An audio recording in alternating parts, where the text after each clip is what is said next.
welcome back to the basement. I'm Steve Lewis. When we last met, we talked about the Beach Boys' 1965 album, Beach Boys Today, and how the song sequencing on this album, particularly on side 2, really helped showcase the material and make this album a classic of its kind. Side 2, beautiful sequence of songs, fortunately interrupted at the end by the Bull Session with Big Daddy, but a great, great album, and the song sequencing really showed its strengths. Before we get into the second Beach Boy album of 1965, let's talk a little bit about song sequencing on vinyl rock albums. Now, in 1965, song sequencing was still pretty much in its infancy. Albums were still a collection of hit singles with some filler in between. And the grammar of rock albums at the time was not very developed. You expected to have maybe a hit song kick off each side, something upbeat on each side, made it easy to find the song that you really wanted, easy to cue it up for DJs and for people listening. And if you had something that was a little bit weird or unusual on an album, you'd usually put that at the end of a side so that it could be skipped.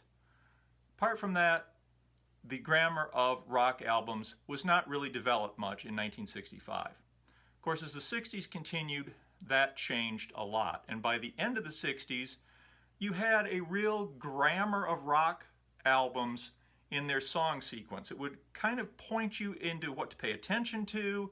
You kind of knew what to expect from a rock album. Now, of course, there's a lot of variation in this. The grammar is disrupted almost as often as it's followed, but a really good example of rock grammar by a group that really helped create the grammar of rock albums is Abbey Road. On Abbey Road, you still have the tradition of kicking each side off with a very strong opener. In this case, on side A, it's Come Together, which was the single, something, though it's mid-paced, it's a hard rocker, kicks the album off with a bang. Side 2, Here Comes the Sun, probably the third strongest track on it. Again, it just seems like a good opener for a side of an album. By this time, you'd usually follow with a strong track as the second track on side 1 in order to indicate that you had a lot of good material. In this case, it's Something, which is the first or second strongest track on it, probably, and also part of the double A-side single with Come Together.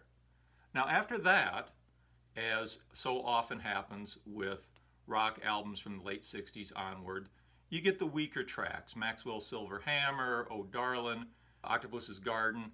The relatively weaker stuff goes in the middle of the sides.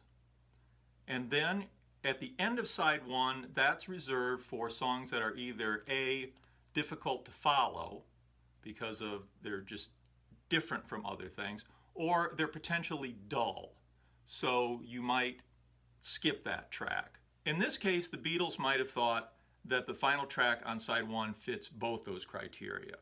I Want You, She's So Heavy, it's a great song, but it is the longest song apart from Revolution No. 9 that the Beatles ever released. Also, the ending with that abrupt stop, like somebody has pulled the plug, is very dramatic at the end of a side when it's followed by silence until you get up and physically flip the album over and then are relieved by hearing Here Comes the Sun. So it was a very effective closer for side 1 and the kind of thing that was typically done. If you had a very long song or a very unusual song, that goes at the end of side 1. And of course, like many other albums at the time, if you have a big epic or a little coda, that goes at the end of side 2 with some sort of filler in the middle of side 2. Side 2 is a little different here because of the long medley, but often that would be where the weakest tracks would go, would be somewhere in the middle of side 2.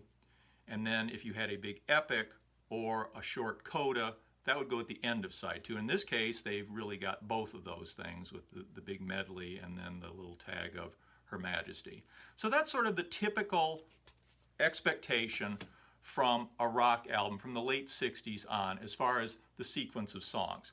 Now, of course, when we got into the CD era, you no longer had to get up and flip the album every 15 to 25 minutes. That grammar of albums became moot. And also, it was disrupted sometimes. Sometimes they understood it and they would trick you. For example, when I picked up the album Computer World by Kraftwerk in 1981. I got to the third track. The first three tracks on this were very, very solid. And when the third track was solid, I was used to people starting to put their filler in there. So I remember I called a friend and said, "This is a great album." And when he listened to it, he had the same reaction I did. Yeah, they front-loaded it with all the good stuff. And after the third track, which is where you get tricked because you expect filler and you don't get it, after that it takes a dive and never really recovers. I mean, it's still a pretty good album, but the first three tracks are front-loaded. Also, I think our friends the Beach Boys did the same thing in 1976 with 15 Big Ones. They gave you Rock and Roll Music, It's Okay, and Had to Phone Ya up front, which are the three strongest tracks on the album. By 1976, opening an album with three such strong tracks would have indicated that the album was overall stronger than this album turned out to be. I think they played with the sequencing there to trick us. Now, one time that I really got tricked by album sequencing was on the Thriller album. Now, Off the Wall had come out in '79, and I was really anticipating that Thriller was going to be a great album, and I picked it up on the day of release. When I first heard the second single, Billie Jean, on the radio, I couldn't figure out what it was, even though I had been listening to this album repeatedly for about 6 weeks. Well, the reason I didn't recognize it was it's track 2 on side 2 of Thriller. And I just didn't pay any attention to it. First of all, the name Billie Jean didn't really seem inspiring. And nobody puts a hit single as side 2, track 2, ever. So I had paid no attention. I mean, it's like I'd go get something to eat when track 2, side 2 came on, because I just figured that's not a great song. They really would have done better to sequence Billie Jean as track 2 on side 1, as opposed to Baby Be Mine, which is one of only 2 songs on this album that didn't eventually become a hit single. But I was so into the grammar of rock albums at the time that I did not recognize that song at all. That positioning of Billie Jean as side 2, track 2 may actually have been deliberate to show that they had such a wealth of material that they could put a track like that in a throwaway position on the album. Now let's go back to our old friends the Beach Boys and their second album release of 1965, Summer Days and Summer Nights. The album was released July 5th, 1965, and kicks off with the track The Girl from New York City, which is an answer to one-hit wonders the Ad-Libs' one hit, The Boy from New York City. Starts out with this honking sax and bass vocal opening and is a pretty undistinguished track. That's followed by Amusement Parks USA. In interviews, Brian had talked about being at the forefront of the next teenage craze when it came along. They had been in the forefront of surfing, they'd been in the forefront of cars. I don't know if they thought amusement parks was going to be the next big teenage craze. Certainly echoes Surfin' USA in its title, Amusement Parks USA. It also harkens back to the track County Fair from Surfin' Safari, right down to the spoken word sections. In this case, you've got Hal Blaine, the famous session drummer, as a sideshow barker. It's really a throwback to an earlier era of the Beach Boys. And these 2 tracks, Girl from New York City and Amusement Park USA, are the weakest tracks on the album. Maybe they thought that after the serious music that had closed out Beach Boys today, they needed to open with something that harkened back to the more fun-loving Beach Boys again. I'm really not sure why they sequenced those 2 as the first 2 songs. This is followed by Then I Kissed Her, which gives Al Jardine his 3rd lead vocal on a Beach Boy record after Christmas Day and Help Me Rhonda. It's a cover of a Phil Spector hit for the Crystals, and by the summer of '65, considering the other records that the Beach Boys are producing, this already seems a little dated. It's fine on its own, but it's beginning to already seem a little out of step with where they are as a group. Where this really caused some contention was in early 1967, when Capitol Records, without permission from the group, released it as a single in the UK.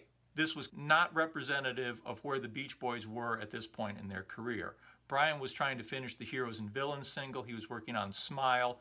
This track was completely out of step with who they were at the time, and they were furious about its release. It probably made matters worse that this became a #4 hit in the UK at a time when the Beach Boys were striving to compete with the Beatles and produce an artistically valid album and a major artistic statement. To have this old track zoom to the top of the charts must have been demoralizing and certainly contributed to the bad blood that was already brewing between the Beach Boys and their label Capitol.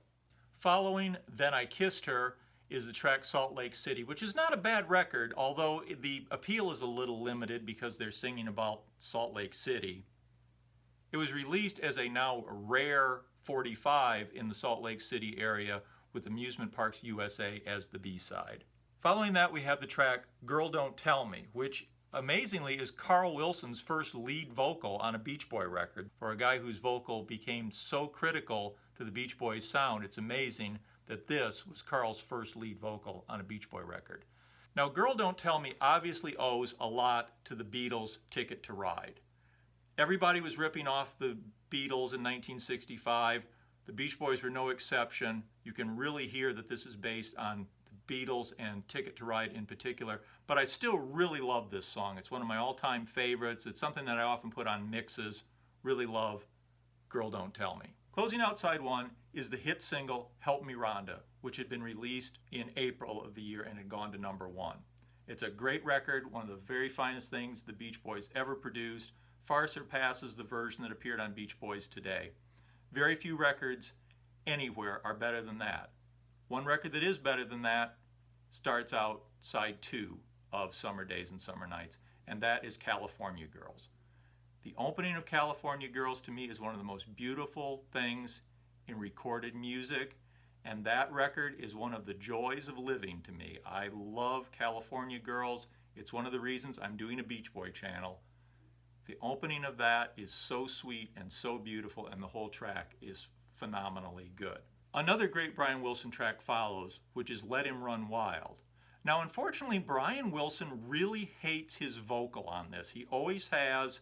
He thinks it's weak. He doesn't like the falsetto. He's kept it off several Beach Boy compilations that I'm aware of just because he hates his vocal on it. Well, I think he's wrong. It's a beautiful track. There's nothing wrong with the vocal.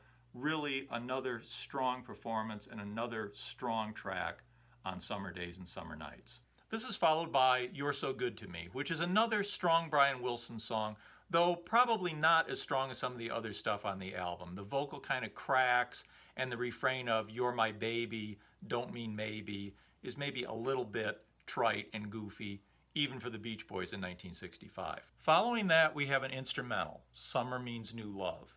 Now, for most rock bands, an instrumental on an album is pure filler.